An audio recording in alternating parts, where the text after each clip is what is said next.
Hey everyone, it's Kathy Cronin from Broaken Roads. And today I'm here for Amy Howard at Home to show you a couple of different techniques that you can use to finish your paint projects. This desk behind me has a lot of scroll detail carved work on the legs, so I really want to make that stand out. I've painted this in linen, and I left one drawer that you can't see here in the picture yet. I've left one drawer that I haven't painted because I just want to talk about that technique briefly before we move into the finishing steps. On these legs in particular, and then all over the body, I really want to accent the curves and what stands out on this piece. So I'm going to do a couple of different things. One of the things that I'm going to do is use Amy's gold leaf. If you've never done any gilding before, it can be a little bit intimidating if you really don't understand the process, but once you do it, it's so much fun and it's really simple to do. You just have to be creative about where you apply the Gilding Size, which is the actual glue that goes on the piece before you apply the gilding itself, this gold leaf. So I'm going to go through this process with you on these legs in particular and other areas of this desk to just enhance it, give it a little bit of a shine and just some history. It makes it feel a little bit older than it really probably is. And then also the base paint underneath this is linen. I do little hanging cards like this, so I have these to use when I want to compare my colors on a piece that I'm trying to decide exactly what it's supposed to look like. So I used linen one-step paint on here. We're going to do the gilding on this piece, and then also I'm going to use Glazed Over and create a glaze that will go all over it after we're finished with the gilding process. And that is also a 1, 2, 3 pretty simple step process too. Then finally finish that with mind your own beeswax, maybe some dark wax. We'll see at the end. So let's get started. The entire piece now is covered with 2 coats of linen one-step paint, and I'm getting ready to apply the Gilding Size to a lot of these relief areas, these carved areas, so that I can actually add on the gold leaf. And so when you do this, I'm using the artist brush, Amy's artist brush for this process. It takes just a tiny bit of this Gilding Size. I mean, just you barely dip the brush in, you pull pretty much everything off. And then you want to take it sort of in a rolling pattern. On a situation like this where you don't want to have a really heavy gold leaf application, you just want to take your brush and then just sort of roll it across the piece to sort of accent the little areas that you think you would like to have a hint of gold on. Just a hint of that shine or that sort of old world feel. So we let this dry just for a minute or two. I really just want to let it kind of come to tack, and then I will apply the gold leaf.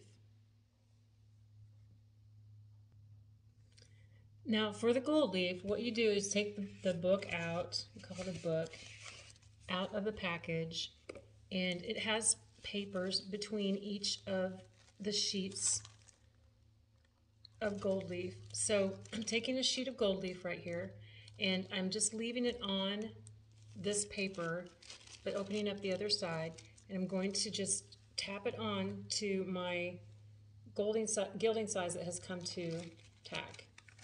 So I'm setting it on there just like this. I'm going to pull a little bit off and add it to these other spaces that I've placed Gilding Size on.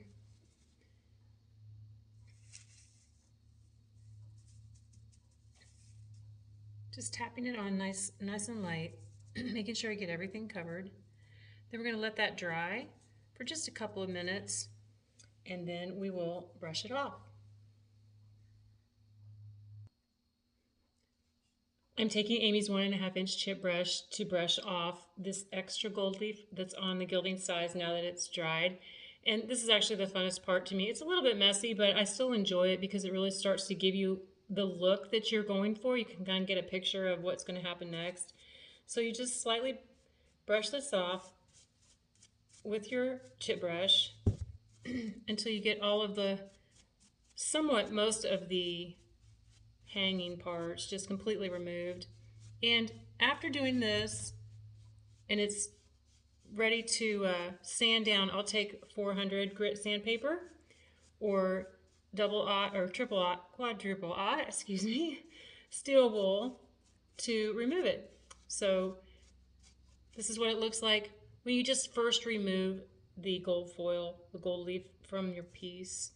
And that's a very nice look. I'm excited about that. I can't wait to do this on all of the legs. And then accent some of the drawers as well, and these corners up here with the fluted edges. This will be kind of fun too. So here we go. We'll finish up the rest of this desk.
Before I paint this last drawer, I want to talk to you just for a second about Clean Slate. I've used Clean Slate all over this piece before I even started the paint work, and it's a very simple process before you start any paint or any kind of product work on your pieces. You use Clean Slate on a clean, dry, lint-free rag. You just want to pour it over like 1, 2, 3, about 3 seconds is all I count. Clean your entire piece, turning your rag as you go to take it off. And then the really cool thing about it is you don't have to wipe it off afterwards. You let it dry 10 minutes and then you're ready to paint. So the rest of this piece obviously has been painted. I saved this drawer like I talked about because I wanted to share with you just a couple of tips about painting. Now, this is going to have a rough finish in the end. So what I'm doing right now is just using Amy's 1.5 inch chip brush to apply the paint. If I wanted a smoother finish, I would use the nylon brush instead. But for this particular piece, it's okay if I use the chip brush, and it has a very thick width to it. It has a lot of bristles, it holds a lot of paint, and it's really good for coverage like this when you're adding on extra layers to give it more depth, and it doesn't need to be a super clean, smooth finish. So when applying the paint, you just need to apply 2 thin coats, usually if you're going to add extra layers of product on top of your piece. So 2 clean thin coats, and I like to go with the grain if ever possible when I am painting on the one-step paint. This is linen, remember, linen one-step paint, and it dries pretty quickly. I would say within 20 minutes, unless you have a lot of humidity in your area, then it could take a little bit longer. So just running this paint across the piece, I'm gonna let this dry 20 minutes, then we're gonna give it a second coat. I mentioned this before in another video, but when you have drawers that set inside the actual piece itself, inside these cavities, it's a lot easier to paint them first inside and then go back later and touch up the tops of the drawers with the little edges if you want to.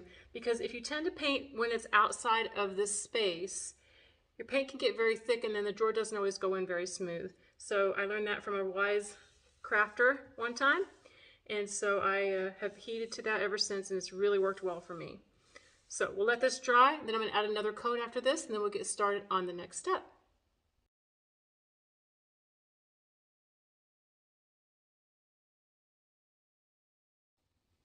Next step is glaze, and I want to tell you that this is really truly a very simple mixture process. It only takes 3 ingredients. We need the gel stain here. I'm using the Windsor Gray gel stain for this glaze on this desk. And then I'm going to add to it an equal part of gel stain, water, and glazed over. Glazed over is sort of a creamy white color when it comes out of the can. Just going to mix this together. We're pouring in 1 part glazed over. 1 part gel stain, which smells amazing, by the way. It's water-based, washes out of your brushes very, very well, very easily with just soap and water. So I'm going to add this in here as well. I'll probably go back with a small spatula and get every little bit here in just a moment. And then we're going to also add in 1 part water. Mix this all together. It will be thin. And once it's completely mixed up, we're going to use Amy's 2.5-inch chip brush and maybe a smaller brush if I need to in detail areas, maybe the 1.5-inch or even the artist brush, to apply this to the desk. I'm going to apply it with the brush, with the chip brush, and then I'm going to pull it off, which we call our negative tool. I'm going to pull it off with a clean, dry, lint-free rag. Once that's dry, then we'll go on and add the next layer of a product, which will probably be a wax. As you can see, this is mixing together very nicely here. It is a beautiful, sort of a cool gray color. And I think it will complement this top on the desk, which is actually sort of has kind of a yellow, warmer tint to it, but it's very light. So I can't really use a super dark color on the desk. I think it would not equal out very well with the top. So we get this applied, and hopefully it's just a subtle hint of the gray, and then we can move on and add the next application. Let's get started. When you're applying gel stain, you really do need to kind of move quickly. So I am applying this with, I'm going to start with the 1.5-inch chip brush and maybe use the larger brush for a little bit later. And I'm applying it across the piece just like this, working in small sections. So right now I'm going to stop right here at this cutoff spot and run the gel stain glaze over the piece. And you can already tell that it's adding depth and dimension. That's what the glaze does. It really kind of gives it, obviously changes the color a little bit, but it adds some depth to it. I really like that. Probably one of my favorite things about the glazing process is no 2 pieces will ever be alike, and you get a nice look that is more than just a flat paint finish. And we'll let this dry just a little bit, and you can kind of tell this is a very subtle hint between the two. This will dry a tiny bit darker, and in the larger pictures later, in some close-ups, I'll show you the difference between a non-glazed and then a glazed section. So we're going to keep doing this to the entire piece, and then we'll finish out with the next step.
Next up is Mind Your Own Beeswax. The Mind Your Own Beeswax or light wax or clear wax, whichever you prefer, always needs to go on before adding any dark wax. The reason for this is so that you can control the dark wax application better once the light wax or Mind Your Own Beeswax is set. So keep that in mind. You need to let this come to tack about 20 minutes or so, maybe 30 minutes, to be able to put on the dark wax If it's really humid where you're at, I would recommend you wait at least a couple of hours, and sometimes I even wait overnight, which won't hurt it at all to wait until the next day to apply the dark wax. This should be ready fairly soon, and then we can add the dark wax to this next portion.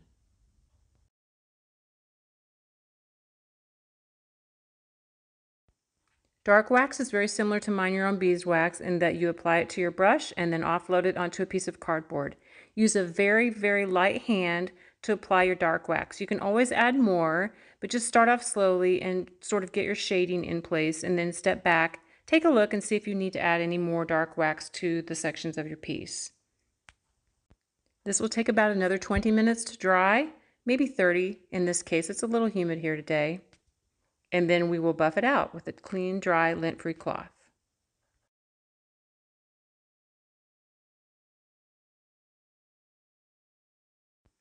Don't forget that today, since you're watching this video, if you tag 3 friends to this video, your name will be entered into a drawing for free gold leaf. It's a great product to use to add some imagination and character to your pieces. I've really enjoyed the process and I think you will too.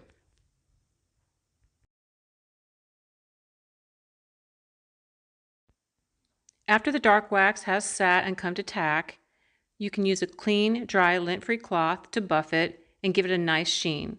It won't get too shiny unless you continue to buff over and over again. But this is a great way to just give it a little sparkle.